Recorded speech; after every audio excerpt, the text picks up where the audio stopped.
All right, everyone. Welcome to the Addicted Mind podcast. My name is Dwayne Osterlin. I'm your host, and we are on to another episode. Our guest today is Cheryl Brown-Merriwether. She is a return guest. Cheryl Brown-Merriwether brings over 2 decades of experience in corporate HR management at AT&T, addiction recovery awareness, and adult education to the International Center for Addiction and Recovery Education, ICARE. As VP and Executive Director, she oversees and directs the administration, operations, and student support services for ICARE's 3 divisions: Strategic Sobriety Workforce Solutions, International Association of Professional Recovery Coaches, and NET Institute. And today, Cheryl is going to talk about the situation we face in our world around addiction and the workforce, and how we really need to be able to bring these services into the workplace and make workplaces recovery friendly and recovery ready. And she's going to talk about what is going on from a institutional level and government level of all the exciting stuff that is happening to help people find recovery and support people who are struggling with a substance use disorder. So I hope you get a lot out of this episode. And if you're getting a lot out of the Addicted Mind podcast, rate and review us in iTunes. That really does help the podcast get found. And click the subscribe button so you can get the latest podcast in your feed as well. And follow us on Instagram at Addicted Mind Podcast. All right, everyone, stay tuned for this episode. All right, everyone, welcome to the Addicted Mind. My guest today is Cheryl Brown-Merriwether, a return guest, actually. And so I'm excited to talk to you again because you, as we were talking before we even started, you've got some amazing news about recovery in the workspace, which is your specialty, dealing with human resources and helping people in the workspace, get the support they need for recovery. So let's just jump in, Cheryl, and let's just start talking. Introduce yourself again so people who haven't heard the other episode can know you a little bit, and then we're going to jump in. Okay, thank you so much for inviting me back. I feel special, and you are correct. There's a lot of interesting and exciting news hot off the press. So before we get to that, as requested, I'll tell you a little bit about who I am and what I do for your community that may not have heard the other podcast. So my name is Cheryl Brown-Merriwether. I live in Orlando, Florida, and I wear a couple of different hats. So my day job, if you will, is I am the executive director, actually vice president and executive director of an organization called ICARE. ICARE is the International Center for Addiction and Recovery Education. And since that's such a mouthful, we just kind of abbreviate it and say that we are ICARE.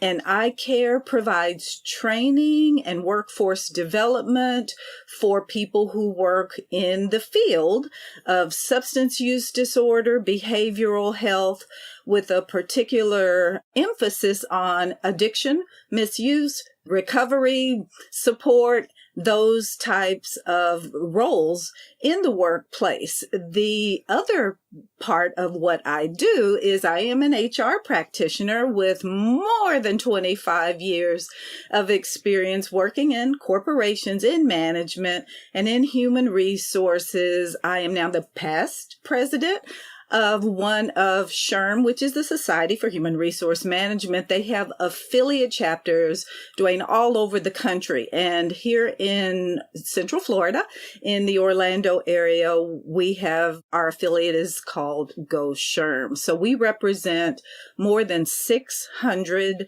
local employers with providing support for their HR community, their teams, their practitioners, and related folks like health and wellness or benefits folks who like to get to those HR folks, and say, we've got cool stuff we can sell you. So it really is an amazing combination if you will, for me. So I wear two hats. I can speak to people about clinical and non-clinical support and services for people struggling with substance misuse, addiction, and recovery. But I can also speak the language of the workplace for human resources and safety and health and wellness and benefit folks. So who knew that all of that I've kind of navigated through over the course of my professional career would come together for such a time as this to really position me to help folks to become aware of some of the exciting things happening in the workspace with regard to these issues. COVID kind of shined a spotlight, if you will, on these issues, and there is tremendous interest in supporting folks in the workplace around these issues. So that's what we're here to talk about some more today, I think. All right. So let's jump in, because I think this is a really important topic when we're talking about helping people who are struggling with an addiction.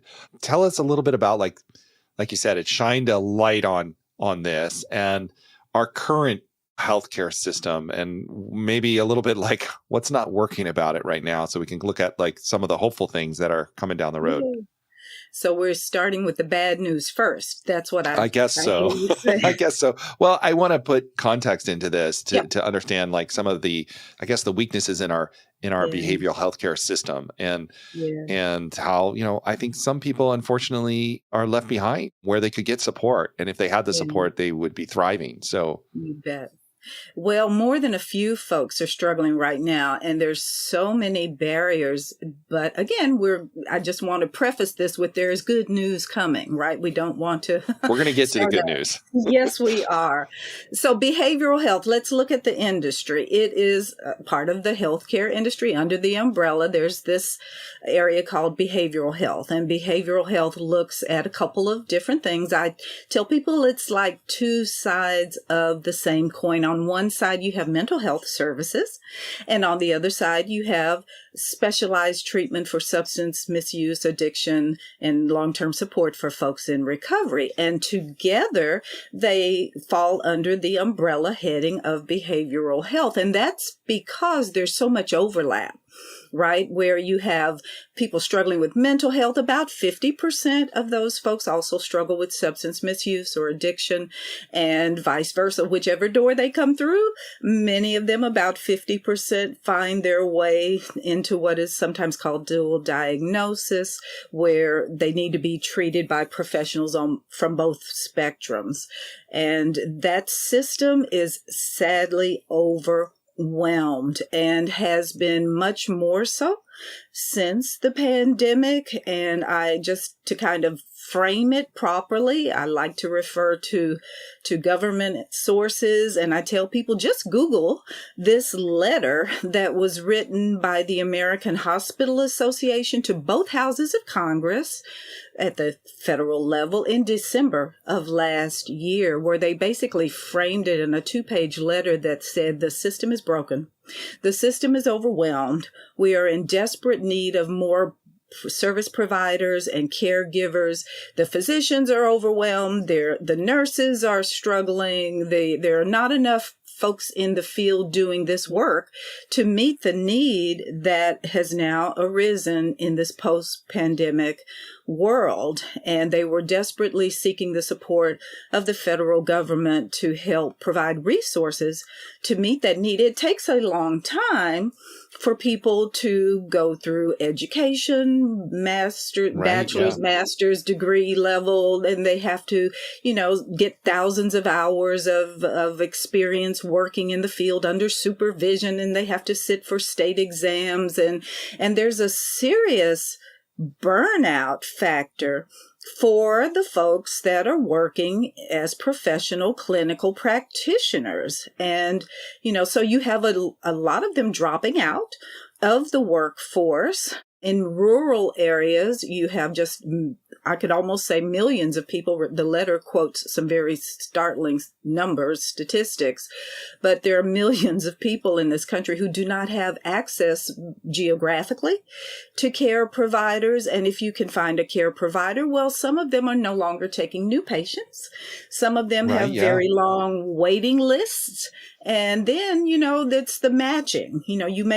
If you are fortunate to have insurance, if you are fortunate to have access to perhaps a limited number of visits through your EAP program. Now, keep in mind, everybody doesn't have insurance benefits and everyone does not have EAP access, even if they are working.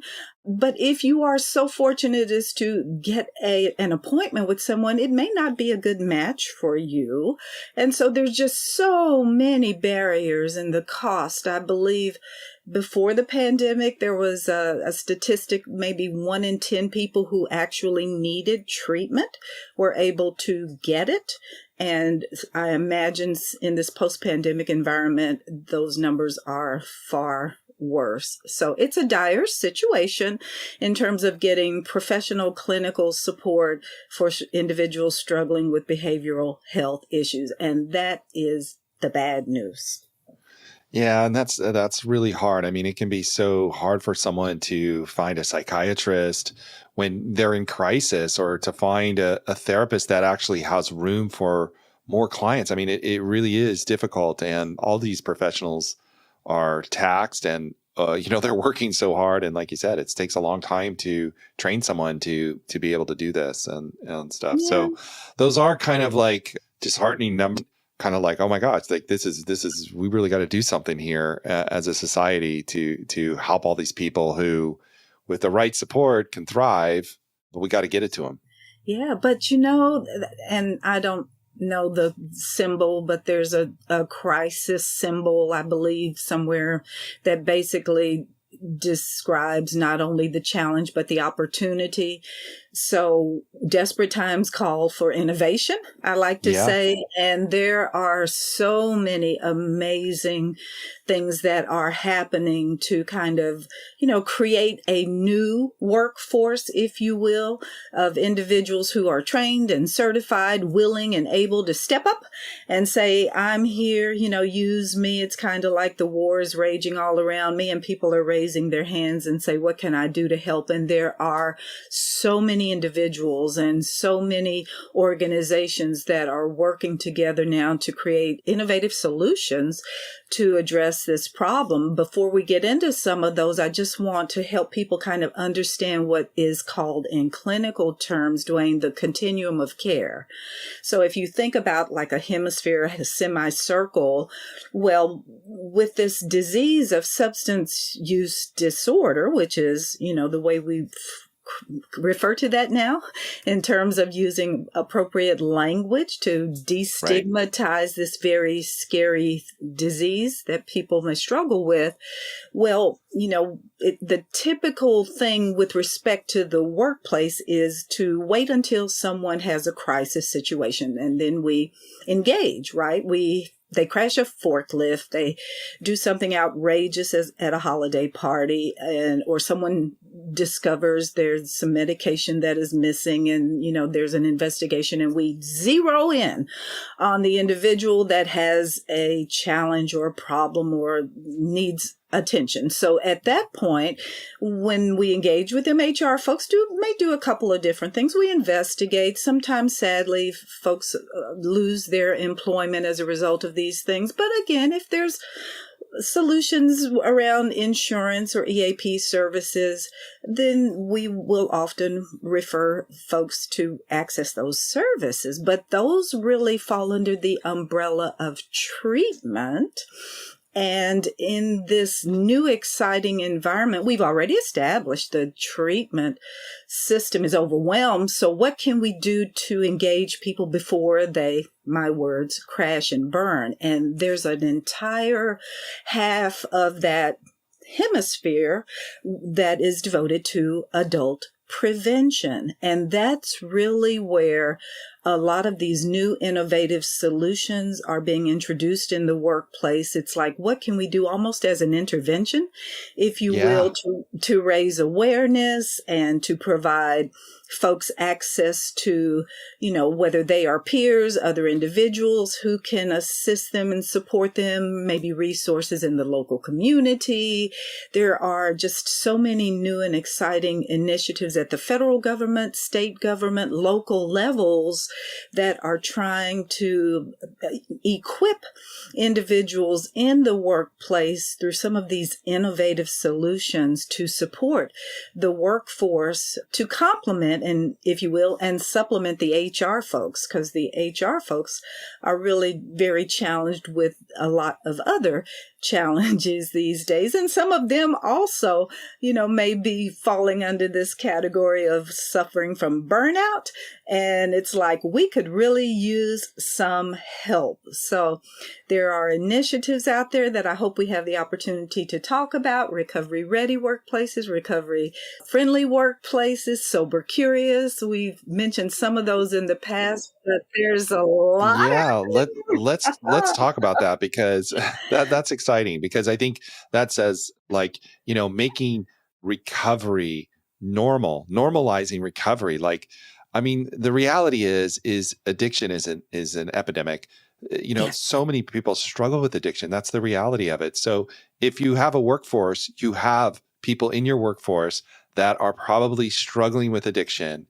And if you offer them support, you avoid all that crash and burn, right? Yes, You know, sir. and so this is exciting. And some of these things, recovery friendly, sober curious. I mean, I love that stuff, because it normalizes it for people to get support before, they just, their shame keeps them from reaching out, and then they get to a point where they crash and burn, and that's awful. And it doesn't need to happen all the time. Yes. Yeah, but it and I get in trouble sometimes for telling the truth, and we're friends, so we can be very transparent with one another. People in recovery tend to be very honest and transparent individuals as well. But it just has been the topic that no one wanted to talk about in the Yeah. workplace, because this is a problem that affects so many. If not me personally, I know someone. Probably more than 50% of people know someone in their family, or a coworker, or a neighbor, or a friend who struggles with these issues. And there's just so much misunderstanding around it, and so much confusion. And you mentioned it, so much shame. The stigma is just like a blanket. It just covers and causes people to hide in the dark, even in plain sight, right? Yep. We may be there, but we are behind a mask, and we don't dare say anything about this out loud, especially in the workplace when, the costs are so great. No one, especially always at any time, is looking forward to losing their employment. But around issues like this, it can really be a matter of life and death sometimes. Imagine if you Yeah. are on the front line in a very high risk role where people depend upon you. And if you're struggling, first responders come to mind when we talk about this classification of employees. Well, no one wants to know that their partner or their peer is struggling with stress, much less misuse of substances. So no one talks about this thing, but recognizing that, because this is not new news, again, so many new and innovative collaborations and cooperations are being established with just amazing solutions from people who care. At the end of the day, it's just about, and it's funny, our organization is called I Care, but so much of this work is being framed under the empathy umbrella. It's like, if we can find people who care about this, then those are the people who will engage around this, who will lead these initiatives, whether they are peers or whether they are allies, or just, a friend and a family member and a neighbor of someone that's suffering and hurting, or we've lost someone to some of these things. So I think it's reached the boiling point, if you will, where now we have, at the highest levels of government and in the corporate space, leadership. As an HR practitioner, we say nothing happens without the support of leaders.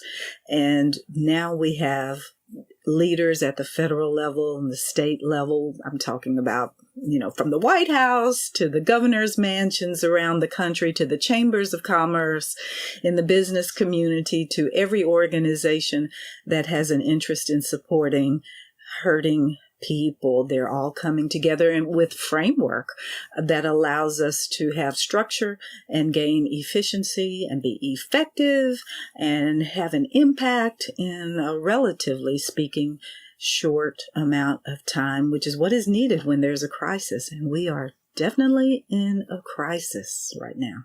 All right. So let's start talking about some of the good news, and let's start talking about how these issues are being addressed in some new and innovative ways. Okay. So, and again, this is kind of not new news, but the structure and the framework for these issues has been kind of being uncovered and revealed since the pandemic.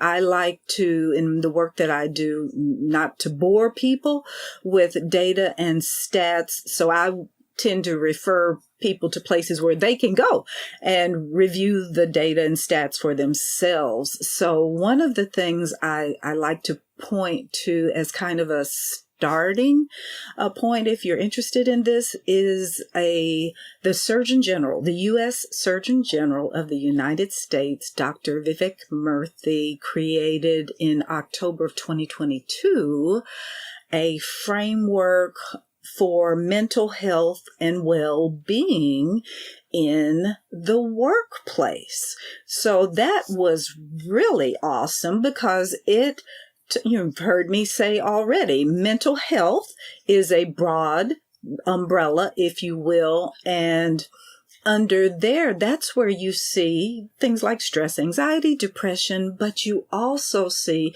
substance use disorder being talked about. So this amazing framework that he released in October 2022 talked about the workplace, right? Things like the need to create psychological safety in the workplace where people feel safe, to create a community in the workplace and all of these things. So it's, again, a fabulous document that said to those of us who work in behavioral health that the federal government is paying attention to these issues. I mean, I believe you can find another one that he released around loneliness.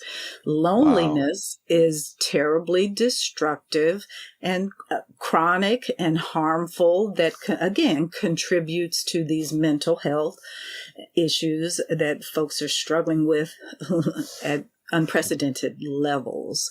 So then fast forward a little bit, and this one just made my day.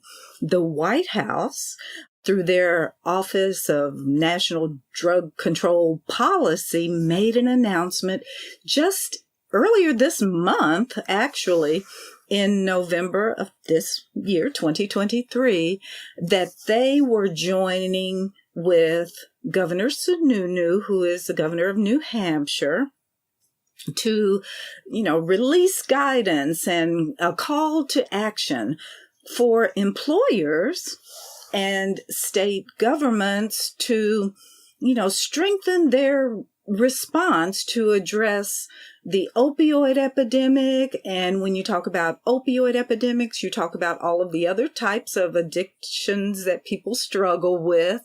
But they did this, Dwayne, under really the heading of bringing together two initiatives. So at the federal government level, they have what is called a Recovery Ready Workplace Initiative, which basically encourages employers to focus on supporting employees in recovery. And they've talked about that for a long time. They've got websites out there. But one of the things that they lacked were tools, if you will. Right. How do you do that? It's a wonderful thing. It's a worthy goal. But how do we do that? So they have been pulling together a toolkit to provide guidance for employers. And so that was part of this announcement as well. Not only do we encourage employers to focus on these issues, but I believe they launched through that website in partnership. I believe it's under the the Department of Labor. You can find it. It's a 140-page toolkit that Wow. explains the how a company can or community can work together to create recovery ready workplaces. But it gets better.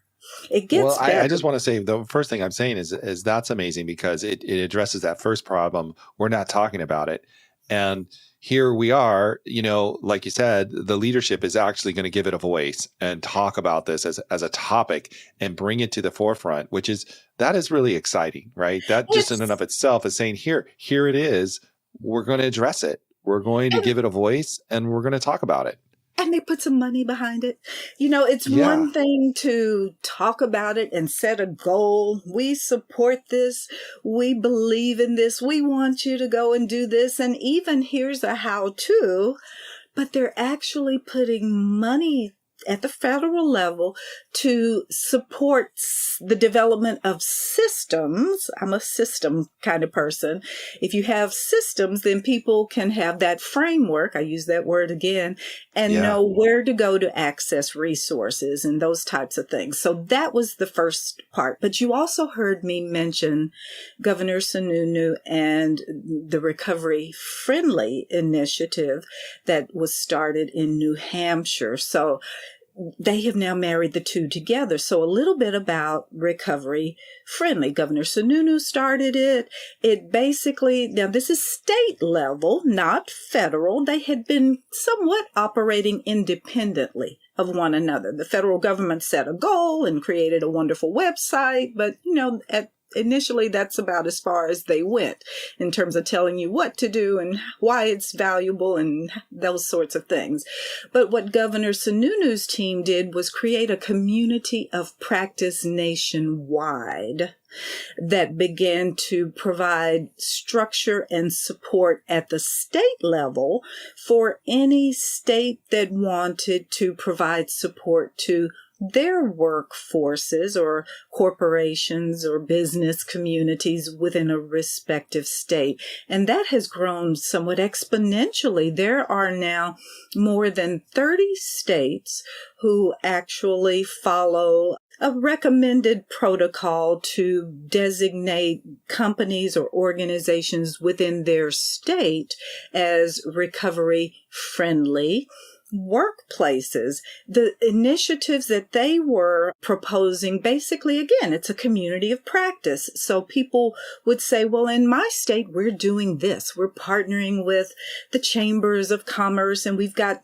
50 companies committed to create a recovery-friendly workplace. And we've got our own toolkits that we've created and we share. So the community of practice was working together to share best practices among ourselves. So what has happened now is there's been a marriage.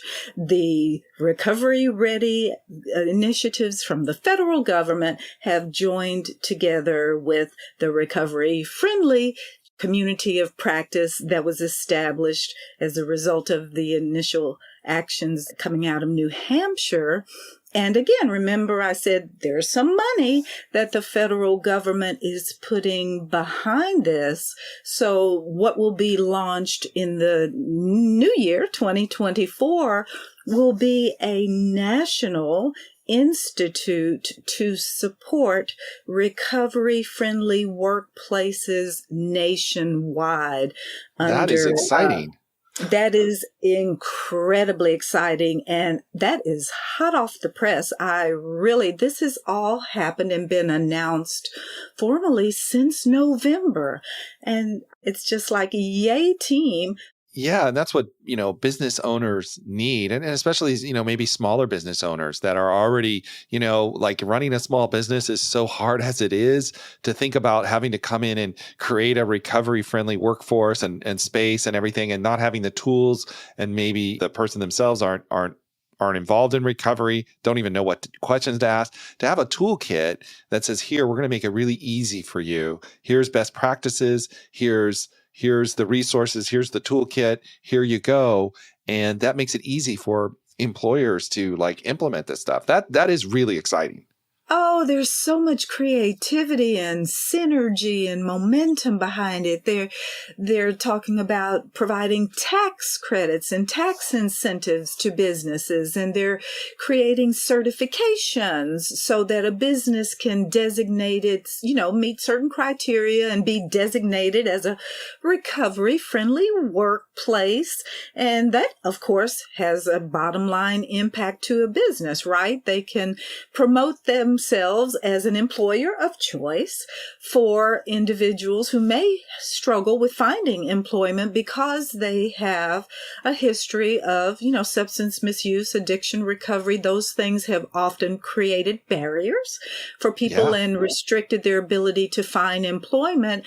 And so part of a company becoming a designated or certified recovery-friendly workplace, if you will, is that they are actively implementing programs which would support and encourage their current employees to obtain the support that they need with the blessing of the company, but also they would be looking to hire employees, because we do in many industries have a shortage of a talented workforce, right? And so we need all hands on deck just to do the work. And you have a wonderful pool of talented people who have done the work to rebuild their lives. People in Yeah. recovery are some of the most incredible individuals committed to building their own lives and supporting the workplaces and the communities that they live within. So this is why this brings all of these things together under a framework and a structure with tools and resources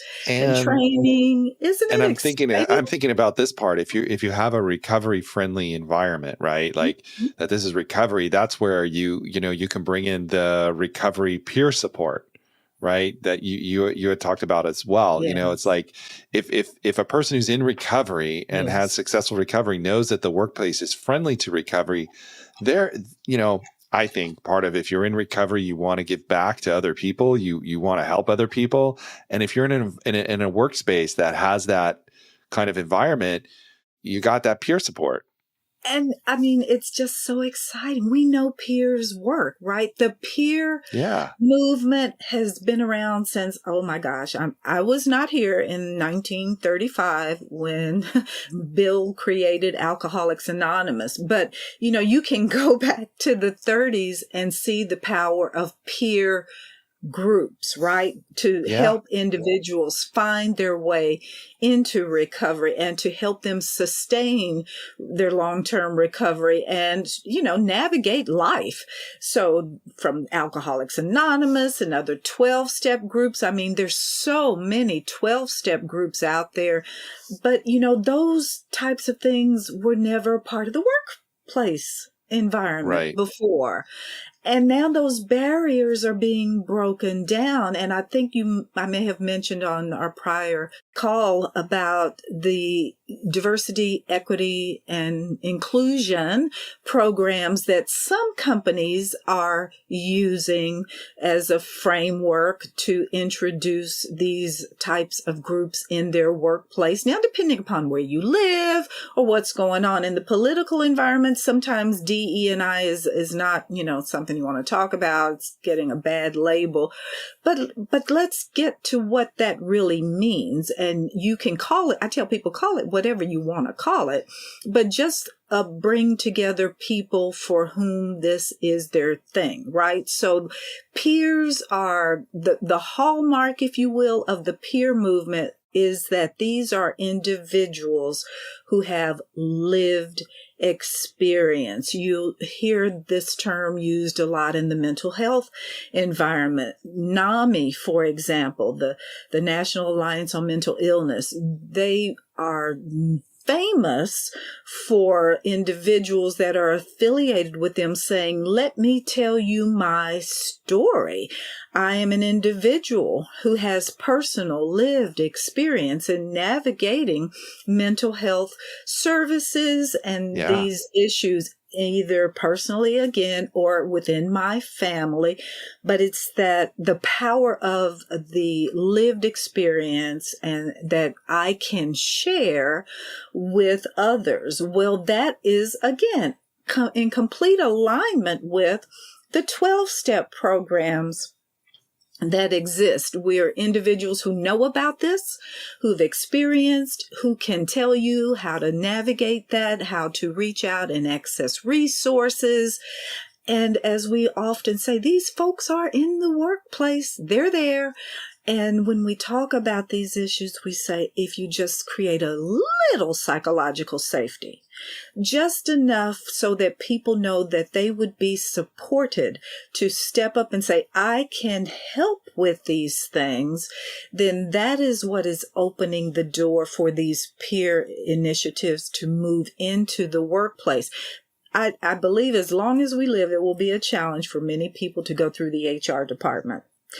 It just does not feel safe, but people will reach out to a peer. They will reach out to a coworker. They will attend a lunch and learn or a webinar that's led by someone, either one of their fellow associates, or ideally we want to get the managers and leaders involved. And when you create these programs, you will sometimes be amazed at how many of the senior managers will step forward and say, I know a little bit about this. I have personal experience about this. And these things, I tell my HR colleagues, I said, these things don't cost money. That's one of the barriers that people often say is we don't have the money for this or we don't have the money for that. These things don't cost money. They just require people with that caring heart, that passion. And even if individuals do not have personal lived experience, that's where we reach out and connect with allies. Yeah. And if people and if it's safe, people will want to help. And if it's safe for them to help, they will.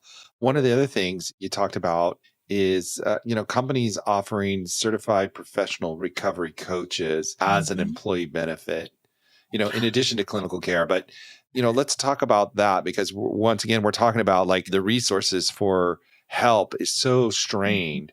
How can professional recovery coaches help do that?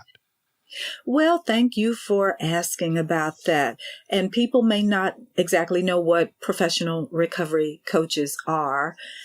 And I will qualify that by saying there are, Dwayne, in the clinical space, depending upon the state in which you live, there are sometimes clinical roles that go by different names. So I sometimes have to help people understand this because they may live in a state where they have gone through a program. For example, CCAR out of Connecticut trains recovery coaches. And that is a wonderful program that they have expanded nationwide. And many of those recovery coaches are what another state may call a recovery support professional. So semantics, what people call things in different states can mean different things.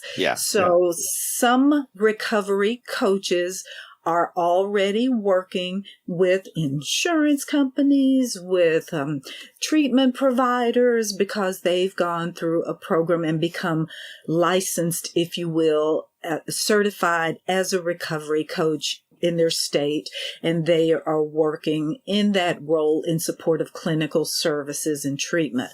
What we call professional recovery coaches are not operating within the clinical environment. Our coaches are working under the coaching industry umbrella. And that's exciting because in the workplace, well, we already have coaches that work in support of the workplace. Sometimes we have life coaches. We have executive coaches. We may have health and wellness coaches. And those individuals are already established and already supported in the workplace. They may be paid for through an insurance benefit. Health and wellness coaches sometimes are paid for in part through an EAP service, but how do companies pay for an executive coach? A lot of those coaches are contracted individually to provide services in support of high value employees. So when we train at iCare, when we train and certify professional recovery coaches, our coaches are non-clinical coaches who work under the coaching industry umbrella. They have been trained and certified by our division, the International Association of Professional Recovery Coaches. They have learned the best practices of both the clinical world and the coaching world. And they go through a very extensive training program. It can last up to a year or 18 months, depending upon their background. But they come through that program with skills and competencies which allow them to support individuals in the workplace. And most of them, while some do get associated with some of those clinical partners that I mentioned to you as an extension of their workforce, many more of them are solopreneurs. They're self-employed. They go out in their local communities. Many of them are employees within a company, and they let it be known, I can provide support to you, Right. my current employer, by helping in this way. Others, again, go out and promote themselves as, say, this is who I am. I'm qualified, certified. I can provide a service for you. And they negotiate the terms of contracts, and they have established very successful professional recovery coaching practices. So it is a new role. It is an evolving role. And many people are calling me saying, how soon can we contract with your coaches? Because in this new era, again, there's so many innovative solutions. People are looking for technological solutions to fill the gap, right? I've got an app for this, or you can call an 800 number and someone will be there to support you.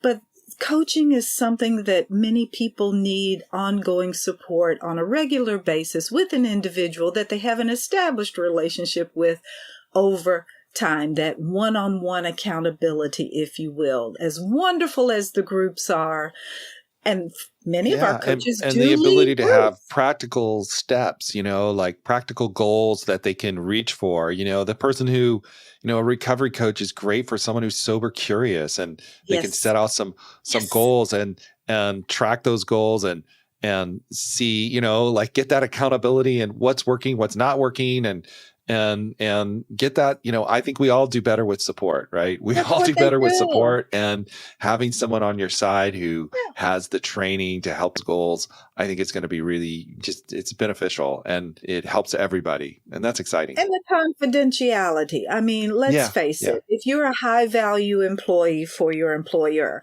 and we've already established they may or may not be comfortable going through their HR, but if the HR says we have access to certified professional recovery coaches that we know are qualified, capable, that we have engaged to provide support for you, who would not take advantage of those services? So that's the work that we're doing now, and letting people know there is an additional workforce out there of individuals who want to do this. Many of them, most of them, have the lived experience that we spoke of, but they also have gone through extensive training programs to become certified to do this work. And we just have to help people know that this is possible, both from the employer side who wants to reach out Hmm. and connect and contract with the coaches, but also for people who feel this is their mission or their calling. It's like, my gosh, I didn't know that I could take something that was so devastating in my life, that I have now found my way into this new life of recovery, that I can turn around and use that to help somebody. And oh, by the way, I can make some money while I'm doing it. It's a Yeah. very attractive new career option for many people, starting part-time, most of them, to build up their skills and their clientele, and then many of them have moved into full-time roles performing in that capacity. That's Cheryl, that's awesome. I love it, and I love that you're advocating for this work and bringing this to the workplace, which is it's just it's a major area to reach people and make everybody's lives better. And I really think as a community, maybe, at one point, Alcoholics Anonymous doesn't need to be anonymous because the stigma isn't there anymore. It's just another issue that people face. Maybe we'll get there one day, Yeah. but I just want to, once again, thank you for coming on to the Addicted Mind podcast. If there's anything else, one more thing you want to say or tell people out there, what would you want them to know? Or maybe an employer out there who's listening to this podcast, and what would you want to tell them? Well, it's like if you decide you want a certain type of car, when you start looking around, guess what? You might start to see them popping up all around you. Now, they've been around you all along, but you weren't really focused. You didn't have your, attention to hone in on that particular type of car. So, but once you make up your mind, this is something I want to do, start paying attention, then the things will pop up all around you. Well, that's what's happening here now with this issue. I mean, on every spectrum, whether if you're a statistics person, there are people who are gathering data, because in the workplace, particularly, folks are asking some really good, tough questions. They're asking about return on investment. They're asking about evidence-based outcomes. If you're an insurance company and you're looking at, well, do we want to add these services? But do you have any Yeah. ROI data, any evidence-based outcomes? So there are organizations that are doing the work to gather the data, to have the evidence. They're writing peer-reviewed journals and studies and things. So if that's your thing, reach out to me. I can connect you with those folks. There are organizations working on specialty types of addiction. There are folks working with just opioids, others working with cannabis, others working with alcohol. There's a group that's working with different demographic groups. Some folks are working with veterans. Some people are working with youth. Some people are working with housewives. I mean, there's something out there for everyone, and the coalitions are forming in those communities at the state level, online. So I happen to kind of be really into connecting people. So if your listeners within your community have a particular interest, I'm a veteran, or I have someone in my family struggling with opioids, I may not be able to personally help you, but I can connect people with you who can, because these networks, these coalitions, these communities are forming, and this is the time to engage around these. Again, at the workplace level, at the community level, there's so many resources already there. And what is happening now is, because of these initiatives at the federal and state level, they're being organized, they're being gathered together, they're using the amazing technology that exists to connect people so that they can quickly become efficient and effective in the work that they're doing in collaboration with others.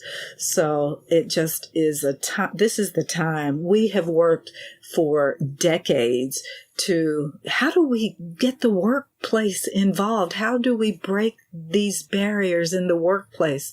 And as terrible and destructive and devastating as the pandemic has been, on the other side of it now, there really are silver linings. And the silver linings is that everyone is willing to work together and talk about it and create innovative solutions to solve these problems. And We just can do it when we work together. And I'd be happy to help folks get connected with other folks wherever they live or whatever their interest is. They can just reach out and connect with me. Where can they do that? Share that information. Okay, I'm on LinkedIn. You can find me on LinkedIn, Cheryl Brown-Merriwether on LinkedIn, or send me an email, cheryl@icare-aware.org. I'll repeat, Cheryl, CHERYL, @icare-aware.org. And again, it's just a credit to the amazing individuals that I work with and have had the pleasure of meeting nationwide and internationally even. So many of our folks, we have trained and certified, Wayne, professional recovery coaches from 41 nations. Wow, that is amazing. Nations. That is amazing. And growing. The power of the internet. Our programs are online, largely self-directed, but we do bring people together in groups to learn the skills, learn and practice the skills. But again, our programs are nationally and internationally recognized in multiple industries: health and wellness, human resources, the International Coaching Federation on the clinical side, organizations like NADAC. Again, we're partnering with NAMI, the mental health folks. So whichever door folks may be coming from, whether it's an industry in the workplace, there are groups that just support the hospitality industry or construction industry. We've got someone in that industry that you can reach out and connect with who can help you take the first steps in changing your workplace through one highly motivated, caring individual who wants to make a lasting difference and save lives. At the end of the day, that's what this is all about. We're trying to save lives. Well, thank you so much for coming on to the Addicted Mind podcast. As usual, everybody knows I'm going to put all the links at theaddictedmind.com in the show notes, so you can go there too and get those. Cheryl, thank you for coming on, just sharing all of your knowledge about this. And I want to say your optimism and your hope and your willingness to help people. I just love it. Well, thank you again for inviting me and giving us a platform and a voice to people who are voiceless or before may have been without a voice, but they're there and they're coming out and they're saying, include me. I want to be included. I want to make a difference. And with the proper training and support, they really are doing it. And that's why I'm optimistic. I mean, it really is a new day, new beginnings, and we are making it happen together. So thank you for having me again. I do appreciate your willingness to support your community with this information. I hope it's been helpful. Hope it's been valuable. Absolutely. Thank you so much. All right, everyone. Thank you for listening to the Addicted Mind podcast. As usual, all the links will be in the show notes at theaddictedmind.com. So check them out there. If you've enjoyed this episode, please share it with a friend and click the subscribe button in whatever podcast app you use. And if you want to continue the conversation online, join our Facebook group. Just go to Facebook and type in the Addicted Mind podcast and click join. All right, everyone, have a wonderful day, and I will talk to you on the next episode.